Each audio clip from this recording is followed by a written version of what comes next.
BJP की जीत का दावा किया है। साथ ही उन्होंने सीएम भूपेश बघेल के झीरम वाले बयान पर तर्ज कसते हुए कहा कि मुख्यमंत्री कहते थे कि सबूत मेरे कुर्ते की जेब में है, शायद कुर्ते की जेब को सिलवा लिया होगा, इसलिए सबूत नहीं निकाले। वहीं जब उनसे बीजेपी के सीएम फेस को लेकर सवाल किया गया तो उन्होंने कहा कि संगठन तय करेगा कौन सीएम होगा।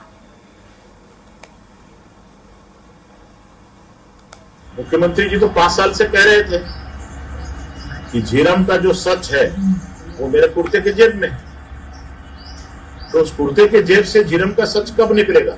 या तो हो सकता है कि कुर्ता का जेब सिलवा लिया हो, और झीरम के मामले में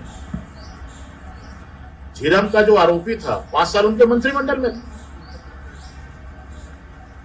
मोटरसाइकिल जो स्टार्ट थी झीरम घाटी में, उसमें कौन भागा था? भारतीय जनता पार्टी में कोई भी कार्यकर्ता जो है जिसको जिम्मेदारी मिलेगी वो मुख्यमंत्री बन जाएगा, लेकिन हमारा विधायक दल अपना नेता चुनेगा। उसके बाद हमारा जो संसदीय बोर्ड है, पार्टी हाईकमान है, वो फैसला करती है कि किस कार्यकर्ता को यह दायित्व देना है। जैसे 2003 में हुआ था। 2003 में भी हमारे पास हम कोई चेहरे को लेकर चुनाव थोड़ी लड़े थे। पार्टी ने तय किया कि मुख्यमंत्री डॉक्टर साहब बनेंगे, डॉक्टर साहब बन गए। अभी पार्टी तय करेगी मुख्यमंत्री ये बनेगा, वो तो मुख्यमंत्री की शपथ ले लेगा।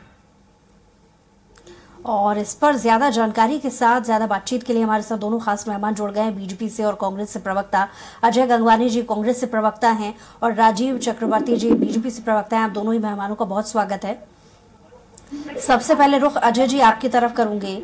अजय जी, जिस तरीके से बयान आपने कुछ देर पहले सुना भी होगा, वो क्लिप हमने सुनाई कि तमाम अलग अलग मुद्दों को लेकर, खास करके झीरम घाटी को लेकर मुख्यमंत्री पर तंज कसते नजर आ रहे हैं बीजेपी के नेता, क्या कहेंगे?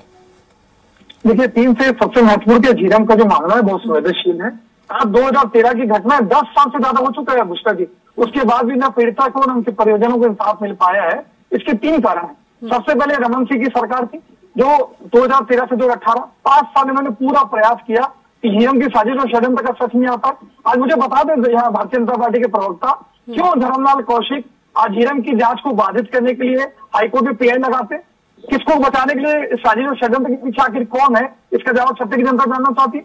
दूसरा सबसे महत्वपूर्ण, आज जब इस मामले के बाद गणपति और रमन्ना मुख्य आरोपी थे, एनआईए ने शुरू में जो रिपोर्ट दर्ज की उसमें गणपति और रमन्ना को मास्टरमाइंड बताया गया, लेकिन जब मई 2014 के बाद केंद्र में यूपीए की जगह मोदी की सरकार आती है, अगर 2014 में जो फाइनल चार्जशीट पेश की गई उसमें गणपति रमन्ना दोनों का नाम हटा दिया गया। आखिर किसको बचाने के लिए, किसके दबाव में, किसके इशारे पर दोनों मुख्य आरोपी का नाम हटा देते? सीबीआई की जांच का वायदा रमन सिंह ने 2013 के विधानसभा चुनाव में कहा, लेकिन जानबूझकर सीबीआई को न पत्र लिखा न जांच सौंपी। तो ये तीनों चीजें बता रही है धर्मलाल कौशिक पे लगा के जांच को बाधित करते हैं। एनआईए लगातार हमारी पुलिस को द्वारा डायरी मांगने के बाद भी डायरी नहीं देती, कई बार कहती जांच पूरी होगी, कई बार कहती नहीं हो रही है।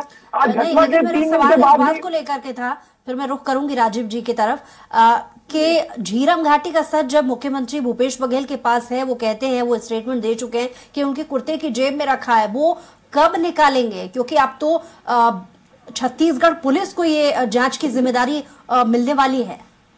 जी मैं जवाब देता हूँ। देखिए, महत्वपूर्ण है कि अभी तक माननीय भूपेश बघेल आखिर किसको सबूत सौंपे? एनआईए जिस प्रकार से जांच के नाम से खाना पूर्ति करी, आज तुलिका कर्मा जो सबसे पहले घटनास्थल में पहुंचती है उनका बयान नहीं लिया गया। शिव सिंह ठाकुर, सुरेश शर्मा, शिवनारायण द्विवेदी, ऐसे व्यक्ति जो वहां घटना के समय मौजूद थे, किसी से बयान लेने की जरूरत नहीं समझी। वहां जो व्यक्ति मौजूद थे उनके घड़ी, चश्मे, मोबाइल जैसे व्यक्तिगत चीजें बरामद होती है। तो एनआईए ने जांच के नाम से खाना पूर्ति की, सुरक्षा कर्मी में जानबूझकर कटौती की गई। इस साथ साजिश और षड्यंत्र के पीछे सीधे भारतीय जनता पार्टी के नेताओं का हाथ है। आज भूपेश बघेल किसको सौंपे? सीबीआई को जांच खोलने की बात की, समय देख लेते। राजीव जी के पास लौटते हैं। राजीव जी, अजय जी को अभी तक आपने सुना और आप ही के नेता ये तंज कसते आ रहे हैं मुख्यमंत्री पर कि अगर उनके पास सच है तो वो क्यों नहीं निकालते, लेकिन तमाम सारे सवाल अजय जी भी यहाँ पर उठा रहे हैं आपकी पार्टी पर। जी देखिए, जो छत्तीसगढ़ की सरकार है उनका मुख्य है कि झीरम की घटना हो या कोई भी नक्सली घटना हो उसका राजनीतिक लाभ लेना। भारतीय जनता पार्टी का स्पष्ट मत है कि चाहे सीमा पार का आतंक हो या लाल आतंक जो नक्सलाइट है उसके ऊपर नकेल कसनी चाहिए। झीरम का सच मुख्यमंत्री 5 वर्ष तक बता नहीं पाए। उनके पास सीआईडी थी, लोकल इंटेलिजेंस थी, उन्होंने कुछ नहीं कहा। और एनआईए ने अपनी 4000 पेज की रिपोर्ट सवाल जो दी है। कांग्रेस आपकी पार्टी से पूछ रही है, जब ये मामला हुआ था तो यहाँ पर 15 साल का समय रमन सरकार को भी मिला था। 10 साल पुराना ये मामला है, तो सरकार आपकी भी रही है, आप पहल क्यों नहीं कर पाए जांच के लिए? अरे बुशरा जी से प्रश्न का जवाब लीजिए। धर्मलाल कौशिक क्यों पीआई लगा रही जांच को बाधित करने? पीआई लगाया गया था कि जो एसआईटी बनी है उसका रुख था बदला लेना। हमारे पक्षों से भी पूछा जाए और दोनों पक्षों से पूछताछ की जाए। ये हमारा जो था ये प्रश्नों से भाग रहे हैं बिंदु था, आपको याद होगा इनका बिंदु केवल ये था कि भारतीय कांग्रेस जनता के पार्टी के नेताओं को टारगेट स्टेटमेंट करना। और आया है, वो कह रहे हैं कि एनआईए का सपोर्ट क्यों रमन सिंह ने नहीं किया। इस पर रमन सिंह जी जवाब भी दे रहे हैं।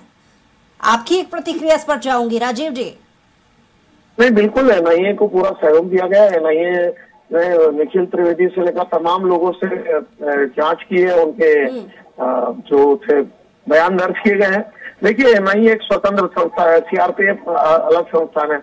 जितने भी केंद्रीय जांच एजेंसी है उनकी जांच करना उनका काम है। उनके ऊपर प्रश्न चिन्ह लगाना ये कांग्रेस की मानसिक दिवालियापन दिखलाती है। कांग्रेस, मैंने कहा ना कि कांग्रेस केवल इसका राजनीतिक फायदा लेना चाहती है। राजनीतिक पार्टियों अभी 5 वर्ष तक कांग्रेस की शासन थी, कांग्रेस को अपनी तरफ से भी बहुत कुछ करना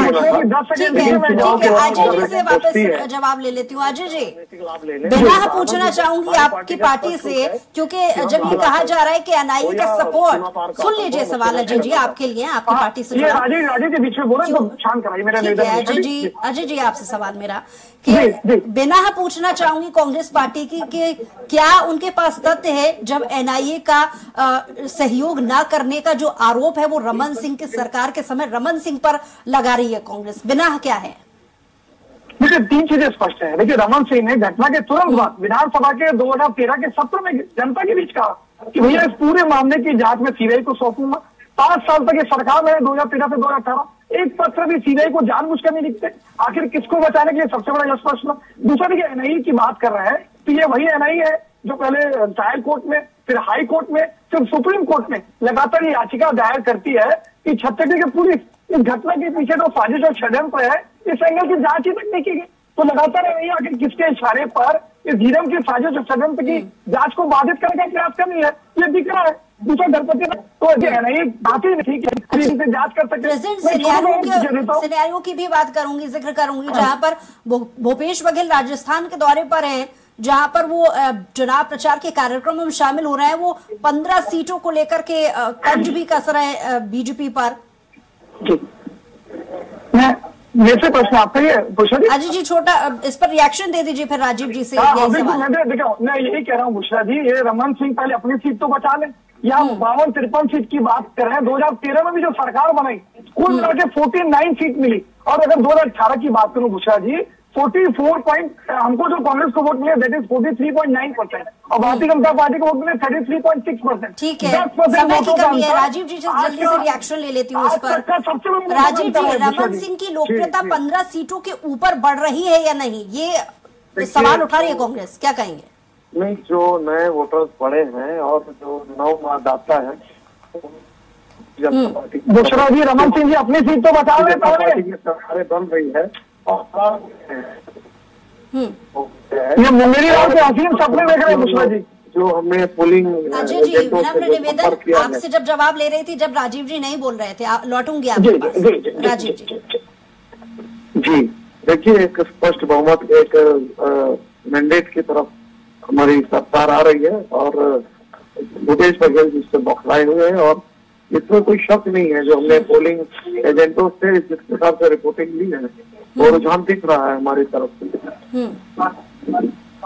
लेकिन सवाल यहाँ पर सीधे सीधे लोकप्रियता को लेकर के उठ रहा है। आपको नहीं लगता इसका सीधा असर 24 पर भी पड़ने वाला है? क्योंकि देखिए 15 साल छत्तीसगढ़ में मौका बीजेपी को मिला और ऐसा नहीं है कि राजस्थान में भी इसके पहले सरकार ना रही हो, वहां पर भी, और वहां की भी छोड़ दीजिए, केंद्र में तो अभी मौजूदा वक्त में बीजेपी की ही सरकार है। सीधे सीधे लोकप्रियता पर सवाल उठा रही है, तो जवाब तो बनता है। राजीव जी। हाँ, देखिए, लोकप्रियता की बात है तो लोकप्रियता चरम पर है केंद्र सरकार की। जितनी भी योजनाएं हैं जो सभी राज्यों की दी गई है, सैनिकों का पराक्रम हो, रहेगा पराक्रम हो या उद्योग, नए उद्योगों का सृजन हो, तो सही तरफ से एक फील गुड की स्थिति है और एक अच्छा वातावरण बन गया है। तो राज्यों के अलावा केंद्र में भी सरकार बननी तय हो चुकी है। लेकिन डबल इंजन का जो फॉर्मूला है, अक्सर हमने देखा है कि बड़े बड़े मंचों से बीजेपी जब इसका दम भरती हुई नजर आती है, तो डबल इंजन का नारा असरदार क्यों नहीं साबित हो रहा है? सीधा एक खुली चुनौती यहाँ पर कांग्रेस दे रही है, बीजेपी क्यों अभी तक इस जवाब पर मौन बैठी हुई है? देखिए, कोई मौन नहीं बैठा है। इसी कंसेप्ट पे हमने असम जीता, हमने उत्तर प्रदेश जैसा बड़ा राज्य जीता, और कहीं पे हमारे राज्य नहीं बन सकी, लेकिन बाकी जो अभी 4 राज्य है वहाँ उसका लाभ दिख रहा है। और केंद्र की भी जो उपलब्धियां हैं, नरेंद्र मोदी जी की जो लोकप्रियता है वो एक शीर्ष पर है, तो इसका लाभ आपको मिलेगा। 3 दिसंबर को आपको दिखेगा, और आने वाले लोकसभा चुनाव में इसका आपको स्पष्ट। ठीक है, अजय जी से भी इस पर रिएक्शन ले लेते हैं। अजय जी बहुत समय से कुछ कहना भी चाह रहे थे। जी अजय जी, राजीव जी को अभी तक आपने सुना? देखिए, महत्वपूर्ण घोषणा जी, बात को स्वीकार नहीं करेंगे मेरे मित्र की, इनके बाद मुख्यमंत्री का चेहरा नहीं है। रमन सिंह की लोकप्रियता पूरी तरह खत्म हो चुकी है। 1 लाख करोड़ रुपए का कमीशन खोरी घोटाला करने वाले इसको प्रोजेक्ट नहीं कर रहा। और ये स्थिति सिर्फ छत्तीसगढ़ की नहीं है भूषा जी, मध्य प्रदेश में 18 दिन की सरकार है, लेकिन शिवराज सिंह चौहान जी को मुख्यमंत्री का चेहरा घोषित नहीं कर रहे। मोदी जी मध्य प्रदेश की सभा में शिवराज सिंह चौहान का नाम लेने तक नहीं चाह रहे। राजस्थान में इसका मुख्यमंत्री का चेहरा नहीं है। तो भारतीय जनता पार्टी जो गुटबाजी और अंतरकलह की चरम सीमा तक पहुंच चुके हैं, इसलिए किसी व्यक्ति को प्रोजेक्ट नहीं कर रहे। दूसरी चीज और कह दूं भूषा जी, ये वही अमित शाह जी है जो मिशन 65 की बात करते रहे। जब फाइनल रेट आया तो इन दिनों कांग्रेस बहुत हमलावर है बीजेपी पर। आपका लास्ट क्योंकि समय की कमी है, छोटा सा रिएक्शन अजय जी। किस बारे में? बीजेपी के सीएम फेस को लेकर के आपकी पार्टी सवाल उठा रही है। जी, मैं वही कह रहा हूँ, कहीं ना कहीं भारतीय जनता पार्टी की गिनती के 13 विधायक है बुशरा जी, जो 6 गुटों में बटे हुए हैं। रमन सिंह जी का अलग गुट, बिजमा अग्रवाल जी का, अजय चंद्राकर जी, किसी एक व्यक्ति को प्रोजेक्ट नहीं करना चाहते। ये माननीय मोदी जी के चेहरे में चुनाव लड़ेंगे। यही गलती कर्नाटक में की बुशरा जी। आज छत्तीसगढ़ की जनता, देश की जनता ने देखा किस प्रकार से कर्नाटक उनके हार हुई। आज इनका जो पिछली संगठन है आरएसएस, उसका मुख्य आपका हमारे साथ जुड़ने के लिए, समय की कमी है इसलिए। अजय जी बहुत शुक्रिया हमारे साथ जुड़ने के लिए, और राजीव जी आपका भी बहुत शुक्रिया अपनी बात को रखने के लिए।